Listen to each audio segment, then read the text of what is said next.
24 আৰু 9 33 24 আৰু 9 33 আৰু 2 35 35 আৰু 3 38 38 আৰু 4 42 একে 43 43 আৰু 3 হাতৰ 4 4 আঠে 12 12 4 16 একে 17 17,310 আচ্ছা 75,570 ইয়াৰ পৰা 17,310 টকা বাদ দিয়া 0 6 2 15 7 গ'লে 8 6 পৰা 1 গ'লে 5 58,260 58,260 yes 58,260 গতিকে মিলি গৈছে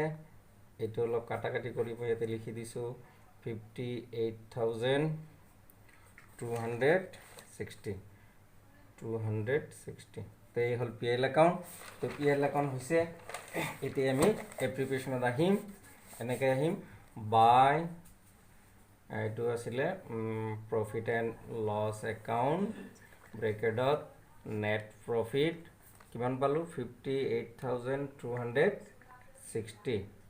58,260 পাইছিলোঁ এতিয়া ইনকাম কি আছে চাওঁ ইয়াৰ ইণ্টাৰেষ্ট অন ড্ৰয়িং আছে নেকি নাই আচ্ছা কেপিটেল ইণ্টাৰেষ্ট অন কেপিটেল কাৰ কাৰ আছিলে চৌধুৰীৰ আছিলে মূলধন চৌধুৰী মূলধনা পৰাইছিলে 40,000 ইণ্টাৰেষ্ট অন কেপিটেল ক'ত আছে interest on capital to be allowed 10% তো 40,000ৰ ওপৰত 40,000 মূলধনৰ ইণ্টাৰেষ্ট অন কেপিটেল এইটো আছিলে চৌধুৰীৰ তো চৌধুৰীৰ মূলধনা পৰাইছিলে 40,000 ইয়াৰ ওপৰত @ 10% 4,000 ঠিক তেনেকৈ বড়োৱা আগবঢ়াইছে মূলধন 40,000 ইয়াৰ ওপৰত 10% 4,000 আৰু কি আছিলে partners are entitled to salary পাৰ্টনাৰে চেলাৰী পাব তো পাৰ্টনাৰ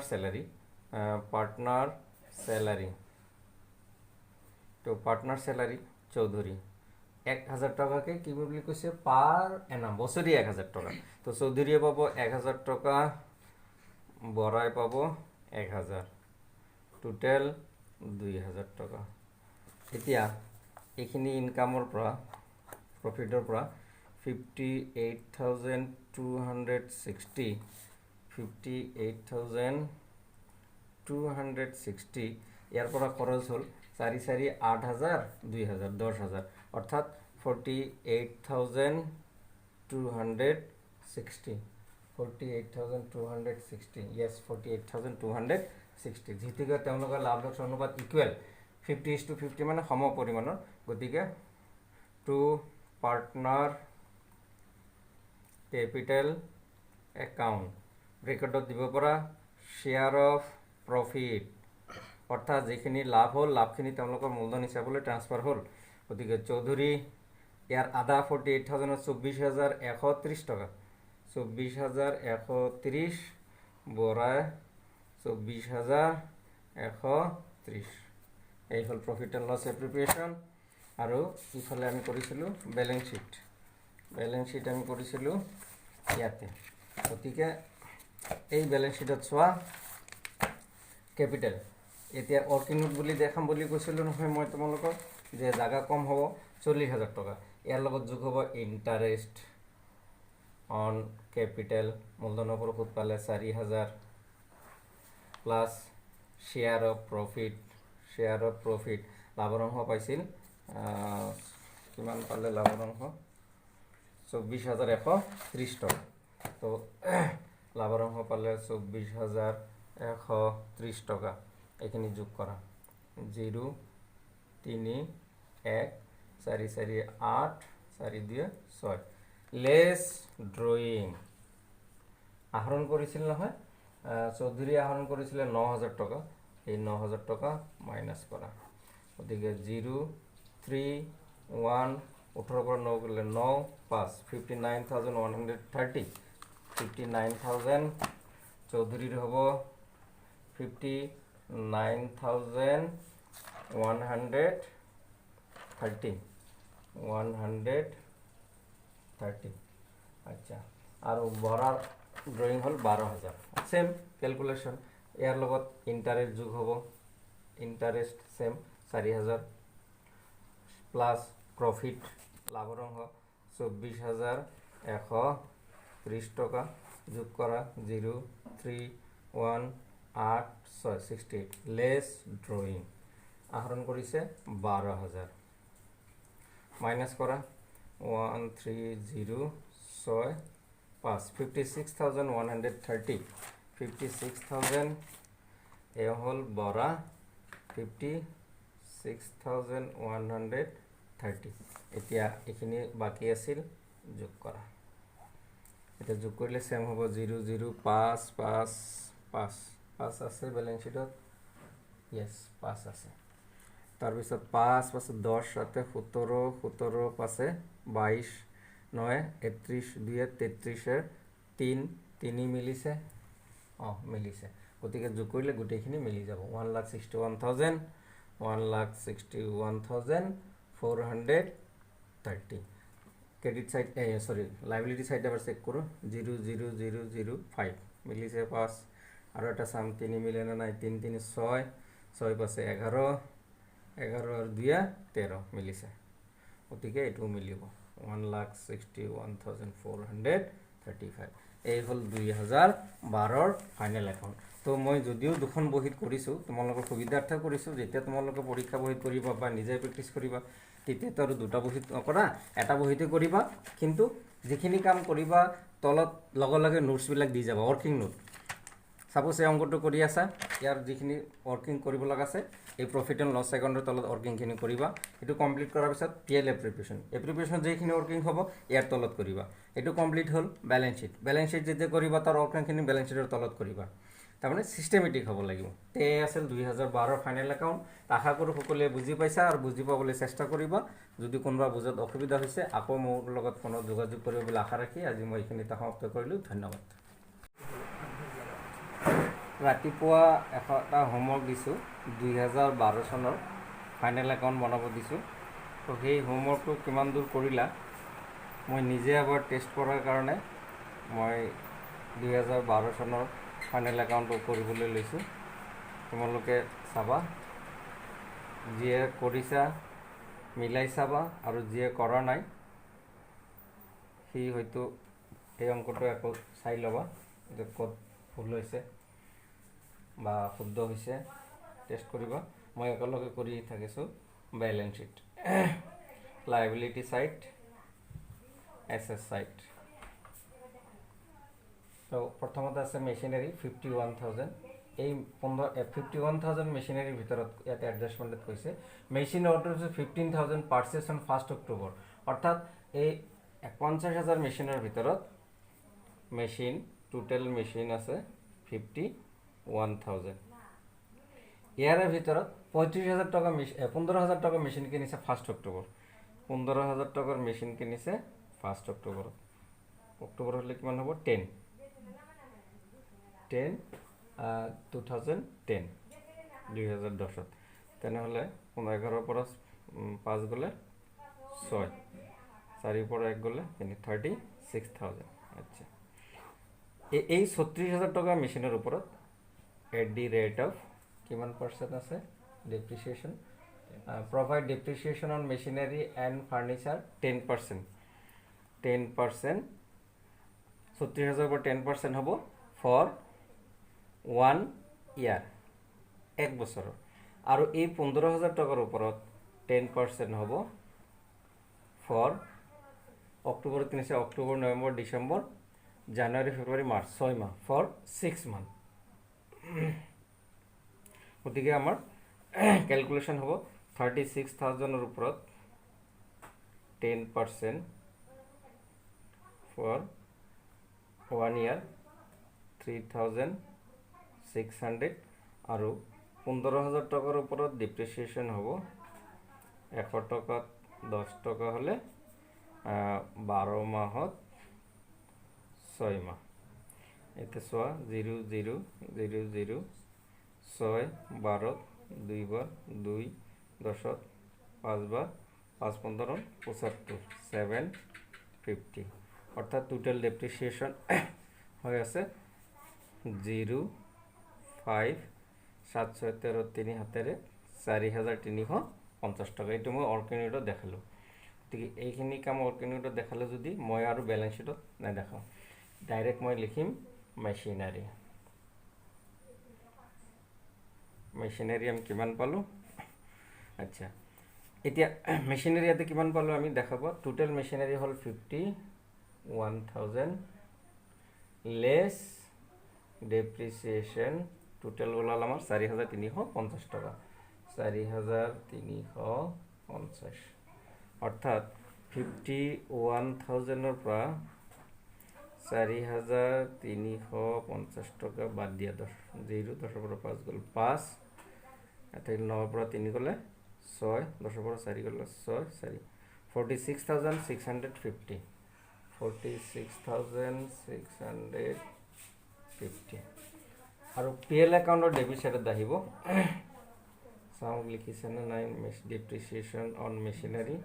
এইটো মিষ্টেক হৈছে। গতিকে মই ডাইৰেক্ট ইয়াতে কেলকুলেশ্যন আৰু নেদেখাওঁ, এইকাৰণে ৱৰ্কিং ইউনিটত মই দেখাইছোঁ। ডেপ্ৰিচিয়েশ্যন মেচিনাৰী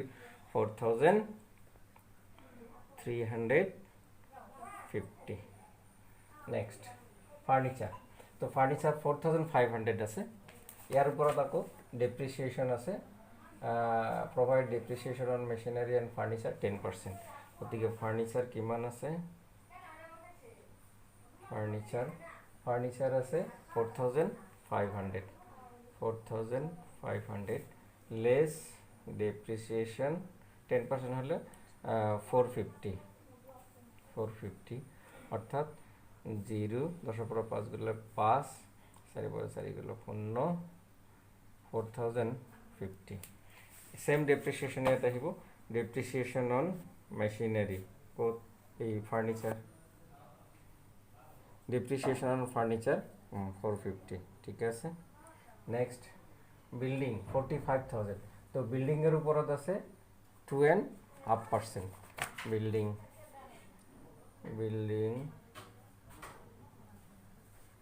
তো বিল্ডিংয়ের উপরত পালো আমি, বিল্ডিং আছে 45,000, 45,000 বিল্ডিং। ইয়াৰ পৰা ডেপ্ৰিচিয়েশ্যন কাটিব লাগে 2.5%। তো চাবা বিল্ডিং 45,000, ইয়াৰ ওপৰত 2.5%, 100 টকাত এনেকৈ লিখিব লাগে। তো এইটো আমি ভাঙিলে এনেকৈ লিখিব পাৰিম 45,000 ইনটু 2 2 4 একে 5, তলত 100 ইনটু 2। এতিয়া 0 0 0 0, 2 4ৰ ভিতৰত 2 বাৰ, 2 5ৰ ভিতৰত 2 বাৰ, 2 2 4 1, 10ৰ ভিতৰত 5 বাৰ, 225। এতিয়া তলত 225 পূৰণ 5, এইখিনি পূৰণ কৰিলে 5 5 গুণ 25, 5 হাতেৰ 2, 2 5 10, 2 12, 2 হাতেৰ 1, 10 1125 টকা। অৰ্থাৎ লেস ডেপ্ৰিসিয়েশন 1125, অৰ্থাৎ 45,000 পৰা 45,000 মাইনাস আমি পালো 1125। 10 পৰা 5 গ'ল 5, 9 পৰা 2 গ'ল 7, 9 পৰা 1 গ'ল 8, 4 পৰা 1 গ'ল 3, 4, 43,875, 43,875।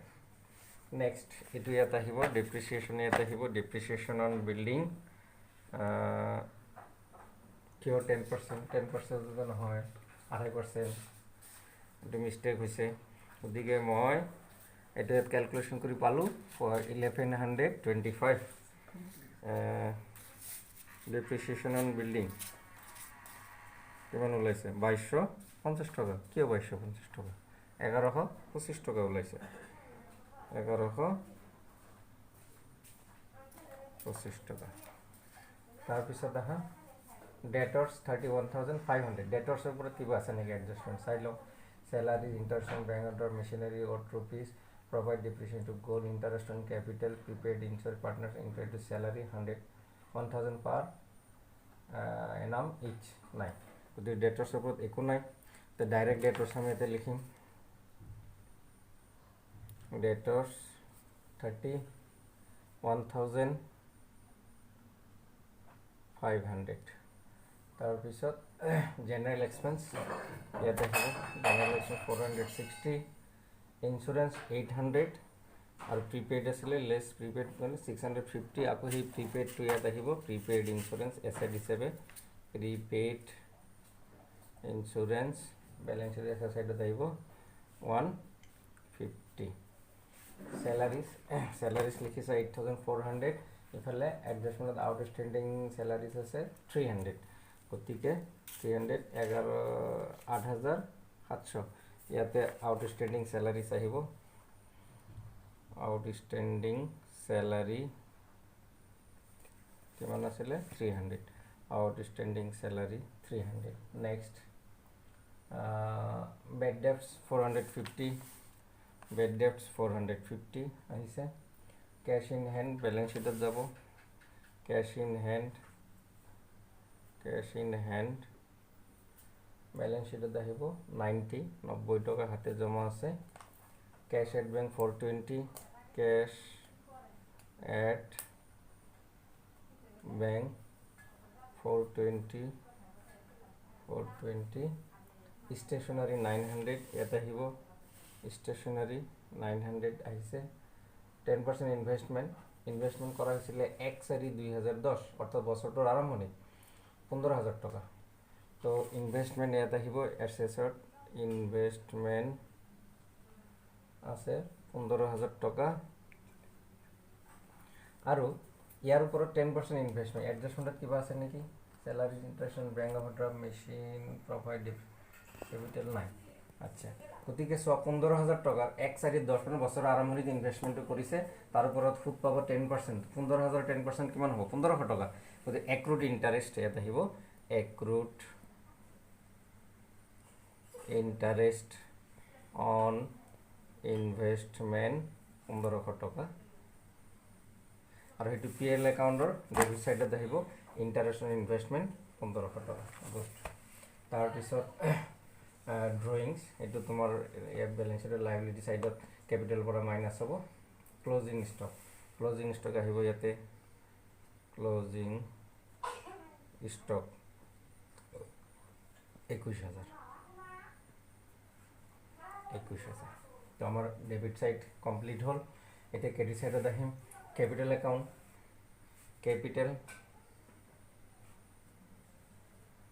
ক্যাপিটাল মই ই কৰিম ওয়াৰ্কিং নোট দি কৰিম কাৰণ ইয়াতে ক্যালকুলেশন কৰিলে হয়তো জাগা নহব গতিকে ক্যাপিটালৰ একাউণ্টখিনি মই ওয়াৰ্কিং নোটত কৰিম ওয়াৰ্কিং নোটত ক্যাপিটাল কোন আছে পাৰ্টনাৰ চৌধুৰী আৰু বৰা চৌধুৰী তেওঁৰ মূলধন আছে 40,000 টকা যদি লাভ হয় ইয়াৰ লগত যোগ হ'ব মই চাম কি আছে লাভ হয় না লোকসান হয় পিছলৈ আমি দেখা পাম ইণ্টাৰেষ্ট ক্যাপিটাল চৌধুৰী গ'ল আৰু এজন আছিলে বৰা তো বৰাৰ মূলধন আছিলে 40,000 দুইজন সেম এতিয়া চাওঁ সান্ড্ৰি ক্ৰেডিটৰ্ছ বেলেঞ্চ শ্বীটৰ লাইবিলিটি সাইড আহিব সান্ড্ৰি ক্ৰেডিটৰ্ছ আছে 32,500